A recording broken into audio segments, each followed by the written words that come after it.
ആഗോള നിക്ഷേപക ഉച്ചകോടിയിലെ പ്രഖ്യാപനങ്ങൾ വേഗത്തിൽ യാഥാർത്ഥ്യമാക്കാൻ സർക്കാർ കൃത്യമായ ഇടവേളകളിൽ പദ്ധതിയുടെ പുരോഗതി മുഖ്യമന്ത്രി നേരിട്ട് തന്നെ വിലയിരുത്തും.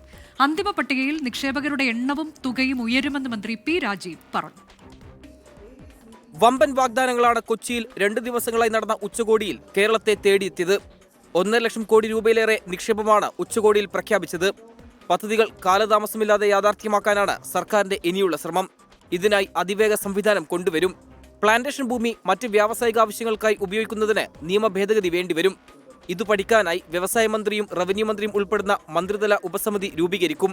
താൽപര്യപത്രങ്ങളിൽ 2 ആഴ്ചക്കകം പരിശോധന പൂർത്തിയാക്കി ചീഫ് സെക്രട്ടറിയുടെ നേതൃത്വത്തിൽ അനുമതി നൽകും. വ്യവസായ വികസനം സംബന്ധിച്ച് UDF ഭരണകാലവുമായി താരതമ്യത്തിനില്ലെന്ന് മന്ത്രി പി രാജീവ്. പ്രിൻസിപ്പൽ സെക്രട്ടറിയുടെ നേതൃത്വത്തിൽ 2 ആഴ്ചയിലൊരിക്കൽ ഇതിന്റെ റിവ്യൂ നടത്തും. മാസത്തിലൊരിക്കൽ എന്റെ നേതൃത്വത്തിൽ റിവ്യൂ നടത്തും. പൊതുവായ കാര്യങ്ങൾ നേരത്തെ ക്യാബിനറ്റ് തീരുമാനിച്ച പോലെ ചീഫ് സെക്രട്ടറിയുടെ നേതൃത്വത്തിലുള്ള കമ്മിറ്റി, ബഹുമാനായ മുഖ്യമന്ത്രിയുടെ നേതൃത്വത്തിലുള്ള സംവിധാനവും പൊതുവായിട്ടുള്ള ഇത്തരം കാര്യങ്ങളുള്ള ഒരു റിവ്യൂ നേരത്തെ മന്ത്രിസഭ തീരുമാനിച്ചിട്ടുണ്ട്. അത്തരം കാര്യങ്ങൾ നടത്തും.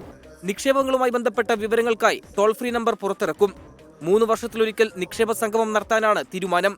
അതേസമയം നിക്ഷേപക സംഗമം തെരഞ്ഞെടുപ്പ് സ്റ്റണ്ടെന്ന് രമേശ് ചെന്നിത്തലയുടെ വിമർശനം. അപ്പോൾ ഈ ഗവൺമെന്റിന്റെ കാലാവധി തീരാൻ 1 വർഷം മാത്രം ബാക്കിയുള്ളപ്പോൾ ഇത്തരമൊരു നിക്ഷേപ സംഗമം നടത്തുന്നതിലെ ആത്മാർത്ഥതയെ ജനങ്ങൾക്ക് സംശയമുണ്ട്. ഈ ഒപ്പിട്ട MOUകൾ നടപ്പാക്കാനുള്ള നടപടിയാണ് ഉണ്ടാകേണ്ടത്.